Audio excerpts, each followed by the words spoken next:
నా పుట్టినరోజు ఏమీ ముఖ్యం కాదు. పుడుతూనే ఉంటాం. ప్రతి సంవత్సరం మళ్ళీ అలాగే ఉంటాం.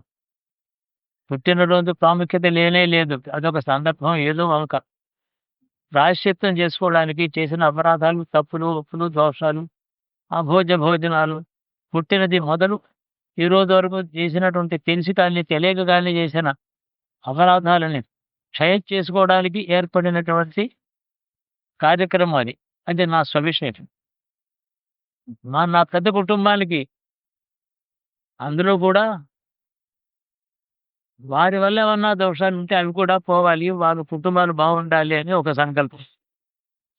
మూడో సంకల్పం, ఆ కుటుంబంలో అందరికీ కూడా ఈశ్వరారాధన యందు, భగవంతునియందు భక్తి, ధర్మమందు దీక్ష రావాలి. తద్వారా వాళ్ళ కుటుంబాలు వాళ్ళందరికీ కూడా ఈశ్వరానుగ్రహం కలగాలి. వాళ్ళ వల్ల జరుగుతున్నటువంటి అపరాధాలు ఏమన్నా ఉంటే క్షమించు పరమేశ్వర. అజ్ఞానం చేత, అశక్తత చేత, అశక్తత అంటే కామక్రోధాలు అశక్తతే. శక్తి లేని వాడికి కామక్రోధాలు ఉంటాయి. కాబట్టి అలాంటివి కూడా అశక్తత భావించి అనుగ్రహించి వాళ్ళని చల్లగా చూడమని సంకల్పం. నాలుగోది, మనందరూ, నా కుటుంబం ఎంతటిది మహా అంటే 50,000 మంది ఉంటారు. మరి దేశం అంతా క్షేమంగా ఉంటేనే నా కుటుంబం క్షేమంగా ఉండాలి. దేశోయం క్షోభరహితం, ఇట్లాంటి మాత్రం దేశంలో క్షోభ లేకుండా, హింస లేకుండా, అనవసరాలకు లోటు లేకుండా ధర్మంతో దేశం నడవాలి అని నాలుగో సంకల్పం. అందుకోసమే ఈ కార్యక్రమాలు అయినాయి. నాకు నా కుటుంబం అందరూ రావాలంటే ఈ ఊరు పట్టదు. ఈ ఊరు సరిపోదు. విశాఖపట్నం కూడా చాలా కాబట్టి వచ్చిన వారు ఎవరున్నారో వీరందరూ కూడా ప్రతినిధులు మొత్తం కుటుంబానికి. రాని వారందరినీ వాళ్ళని ప్రాతినిధ్యం వహిస్తూ అందరూ వచ్చారు. వయసు చెల్లిన వాళ్ళు ఉన్నారు, ఇంకా ఇప్పుడే పుట్టిన వాళ్ళు ఉన్నారు. వీళ్ళందరికీ కూడా ఆయుర్భాగ్యములు కలగాలి, దైవభక్తి కలగాలి, దేశం శోభ లేకుండా వీళ్ళందరూ బాగుండాలనే సంకల్పంతోనే జరిగింది. గురు పూజ అంటే ఏం లేదు. గురువు ఒకటి, శివుడు ఒకడే గురువు. మిగతా వాళ్ళందరూ కూడా ఈశ్వరుని ధ్యానించిన వాళ్ళు కూడా గురువుగా మనకి సాంప్రదాయంలో ఆలోచిస్తాం. గురువు ఒకడే, శివుడే. శివయేవ గురువు అని పెద్దలే చెప్తున్నారు. శివధ్యానం చేసిన వాడు ఎవడైనా ఉంటే వాళ్ళందరూ గురువులే. అంతేగాక శివభక్తులందరూ కూడా ఒకే కుటుంబం. బాంధవ శివభక్తాశ్చ స్వదేశో భవనత్రయం. ఎవరు మన బంధువులు? ధర్మంలో ఉండేవాళ్ళు, భగవంతుడిని స్మరించేవారు, సుఖ సంపదలతో అందరి యోగక్షేమాలు కోరేవాళ్ళు ఎవరైతే ఉన్నారో వాళ్ళందరూ కలిపి ఒకటే కుటుంబం. ఈ విధంగా విశ్వ కుటుంబం యొక్క శాంతిని కోరి కార్యక్రమం జరిగింది. యథాశక్తి, యథాబుద్ధి, మంత్రహీనం, క్రియాహీనం, భక్తిహీనం, శ్రద్ధాహీనం, ఒకటే అన్ని హీనం. అదొకటే సత్యం. ఆ సత్యం బతికేందుకు సంతోషించాడు ఆయన. నేను చాలా చేశాను, అబద్ధం ఆడకుండా, ఏమీ లేకుండా నీకు దండం పెడతానంటే ఆ సత్యం చెప్పాడని ఆయన అనుగ్రహిస్తాడు. ఒక్క సత్యవాక్కు వల్ల ఎంతో ఫలం అవుతుంది. రోజు చెప్పాను సత్యవాక్యం, దానికే ఫలం వస్తుంది, మిగతా ముందు చేసిన దానికి కాదు. అందులో అపరాధ శాస్త్రాన్ని ఎన్నో అపరాధాలు ఉంటాయి, చేయకూడదు. గుడ్డి పువ్వు కూడా వేయకూడదు. బిల్వలు కూడా ఎండిపోయి ముదిరిపోయి విస్తరాకుల్లో ఉండేవి కాదు. అచ్ఛిద్రై కోమలై శుభై, లేత మృదువుగా ఉండేటటువంటి, కోమలంగా ఉండేటువంటి బెల్వాలతో పూజ చేయమని ఉంది. అయినా చేస్తూనే ఉన్నాం. ఇవన్నీ కూడా భగవద్గీత అనుగ్రహమే స్వభావం కాబట్టి ఆ అనుగ్రహమే మనం కోరాలి. కోరవలసింది ఏంటంటే మనం మనసులో ఉండే అభీష్టాలు కాక నీ అనుగ్రహం కావాలని కోరితే అన్నీ అవుతాయి. నీ స్వరూపంలో, స్వభావంలో ఉన్నదే అనుగ్రహం కాబట్టి అదే కోరుతున్నాను అంటే చాలా. దేశంలో రేపేదో 2012 డిసెంబర్లో ఏదో అయిపోతుంది, ఏం అనుకోకండి, అలా కాదు. ఎందుకంటే ఒకటే కారణం, మనం అనుభవించాల్సిన కర్మలు చాలా ఉన్నాయి కాబట్టి. కావాలి ఎవడు అనుభవిస్తాడు ఇదంతా? మనం వెళ్ళిపోతే కథ సమాప్తం కాదు. చాలా అధ్యాయాలు ఉన్నాయి, పెద్ద నవలి, 1000 అధ్యాయాలు, అనంత కోటి అధ్యాయాలు, ఎన్నో పాత్రలు, ఇంతమంది కూడా మనం అనుభవించాలి కాబట్టి అందువల్ల క్షేమంగా ఉంటాం. చాలా మంది నాతో కాశీ వచ్చిన వాళ్ళు హిమాలయాల్లో అక్కడ కాశ్మీర్లో పైకి వెళ్ళి గుర్రాలు పెడుతుంటే మేము ఇక్కడ చచ్చిపోతాం, మళ్ళీ ఇంటికి వెళ్ళి యోగం లేదు కాబట్టి ఏడ్చితో ఆవిడ. అమ్మ అలా ఏడవక్కర్లేదు, ఇంటికైతే చాలా కష్టాలు సుఖాలు అనుభవించాలి, ఇంకా నీకు 5-6 దశలు ఉన్నాయి, ఇంటికి వెళ్ళిన తర్వాత క్షేమంగా అన్ని అనుభవిస్తాం, ఇక్కడ పోవాలంటే అంత పుణ్యం నీకు లేదు అన్నాడు.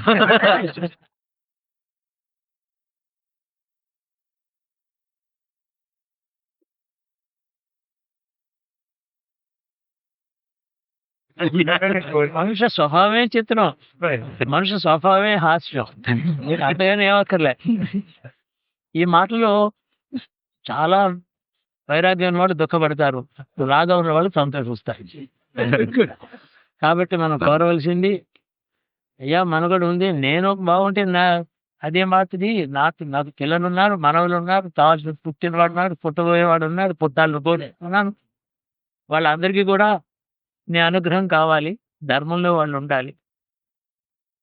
పూర్వజన్మ కర్మ చేత వచ్చిన ఏదైనా సంకటాలు ఇప్పుడు ఉన్నాయి అంటే, ఇదిగో ఇప్పుడు ఈ మిథున మాసంలో నేను నన్ను స్మరించాను కాబట్టి ఆ సంకటాలనే తొలగిపోయి సార్థకమైన ఆయుర్దాయం మాకు సంపూర్ణంగా అయ్యి, వ్యర్థమైన ఆయుర్దాయం కాదు. ఆయుర్దాయం అంటే కాకోపి జీవతి బలించ భుంక్తే, కాకి కూడా 100 ఏళ్ళు బతుకుతుంది, బలులు తిని అంటారు. కాకోపి జ్యోతిస్తాయు బలించు. అలాంటి నీచమైన ఆయుర్దాయం వద్దు, సార్థకమైన ఆయుర్దాయం కావాలి. కామక్రోధాలకు లోబడి పాపం చేసేటటువంటి దౌర్బల్యంతో ఉండే ఆయుర్దాయం వద్దు. ఆయుర్దాయం కావాలి, నీ అనుగ్రహం కావాలి. అన్నీ అడగాల్సిందే భగవం. మనం చేసే యజ్ఞాలు క్రతువుల వల్ల కాక అడగడం చేత ఆ సంకల్పంతోనే ఇది చేశారు. ఇంకా ఈ దేశంలో జరగవలసిన కొన్ని దోషాలు ఉన్నాయి, బాధలు తప్పులు చేస్తున్నాం, పర్యావరణం పాడవుతోంది, మనమే చేస్తున్నాం. ఏదో నార్త్ పోల్ కరిగిపోతాం, సౌత్ పోల్ కరిగిపోతాం, బాగానే చెప్తున్నారు. దీనికి వేరే జ్యోతిషం ఎందుకు? అన్ని ఏం జరుగుతుందో, ఏం చేస్తున్నాం, దాని ఫలాలు ఎలా ఉండదో అందరూ సైంటిస్టే చెప్తున్నారు. ఇప్పుడు సైంటిస్టే జ్యోతిష్కులు, జ్యోతిషం సైన్స్ కాదన్నారు కాబట్టి సైంటిస్టే.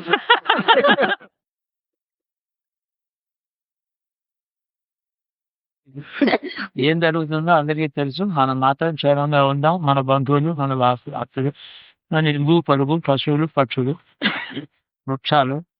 ఒక్కొక్క వృక్షం ఎంతో పుణ్యం చేస్తోంది. 1000 ఒక మర్రి చెట్టు మీద 1000 పక్షి కుటుంబాలు ఉంటున్నాయి. ఒక్కొక్క పక్షి కుటుంబం 10 తరాలు పిల్లల్ని పెడుతున్నాయి, గుడ్లు పెడుతున్నాయి, పెరుగుతున్నాయి, రెక్కలు వచ్చిపోతున్నాయి, మళ్ళీ గుడ్లు పెడుతున్నాయి. 100 తరాలు ఒక్కొక్క పక్షి కుటుంబం, 1000 కుటుంబాలు. ఒక వృక్షం ఆకారంగా ఉంటే దాన్ని మంచు కొట్టేశాం. ఎందుకు కొట్టేసాం? రోడ్డు పెద్దలు చేసేసాం. రోడ్డు ఎందుకు? లారీలు వెళ్ళాలి. లారీలు ఎందుకు? డబ్బు కోసం.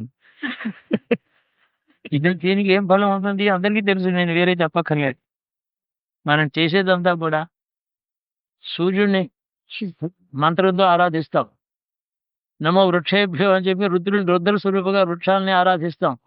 గాలి దేవుడు మనకి, అగ్నిహోత్రం దేవుడు, నీరు దేవుడు, భూమి దేవత, అన్నిటికీ కూడా దేవతామయంగా ఉండే ప్రకృతిని మనం మంత్రాలు వేరే చదువుకుంటే ఇవన్నీ చేతితో కొట్టేస్తూ దాన్ని మురికి బారేస్తూ వాటి మొహాన్ని చేస్తున్నాం. కాబట్టి అపరాధం చేస్తూనే ఉన్నాం. ఇవన్నిటికీ కూడా వివేకమయ్యి మాకు క్షేమాన్ని అందరూ మనసులో సంకల్పం చేయండి. ఇప్పుడు నేను చేసిన ఇట్లా ఏమన్నా ఉంటే మీరందరూ ప్రతి ఒక్కరూ చేసినట్టే, మీ బంధువులు, స్నేహితులు, పాపలు ఎక్కడెక్కడ ఉన్నారో వాళ్ళందరూ కూడా చేసినట్టే. మీ అందరికీ ప్రతినిధిగానే, వారి ప్రతినిధిగా మీరు వచ్చారు, ఈ ప్రతినిధిగా నేను చేశాను. 82 ఏళ్ళు వచ్చిన తర్వాత నాకు చాలా ఆయుర్దాయం, నాకు ఆరోగ్యం బాగా ఉండాలి, ఎంత తినాలి, ఇవన్నీ పిచ్చివాడు అడుగుతాడు. పిచ్చివాడు ఎవడు అడగడు. ఆయుర్దాయం అడిగేవాడు చాలా ప్రమాదమైన తప్పు చేస్తున్నారు. ఆయుర్దాయం కంటే క్షేమం అడగాలి, సార్థకమైన ఆయుర్దాయం అడగాలి. అపమృత్యు అర్ధాయుష్మాంతులు 20 ఏళ్ళు 30 ఏళ్ళ వాడు అలా పోకూడదు. వాళ్ళు అపమృత్యువుని పరిహరించడం కోసం కూడా స్వాహాదానం చెప్పు. కాబట్టి 80 ఏళ్ళు వాళ్ళు 82 ఏళ్ళు వచ్చాయి, పుట్టినరోజు ఆయుష్మాన్ చేసుకుంటున్నామంటే ఏమిటి అర్థం? కోటి ఆయుష్మాలు చేసినా వాడు పోతాడు ఉండడు. అది తెలుసుకుని బుద్ధిగా మెలగాలి భగవంతుడి దగ్గర. ఉండవలసిన వాళ్ళు ఉండాలి, ఉన్నంత వాళ్ళు ఉండవలసినంత కాలం ఉండాలి, తాతకమైన కాలం ఉండాలి, నీ అనుగ్రహంతో ఉండాలి. మళ్ళీ ఏ మాటలే తిరిగి చెప్తున్నాను నేను. మీరందరికీ శుభాకాంక్షలు. శ్రమపడి చాలా దూరాల నుంచి ప్రయాణాలు చేసి వచ్చారు. మీరు అందరూ క్షేమంగా భోజనాలు చేసి ఇంటికి వెళ్ళండి. రాజేష్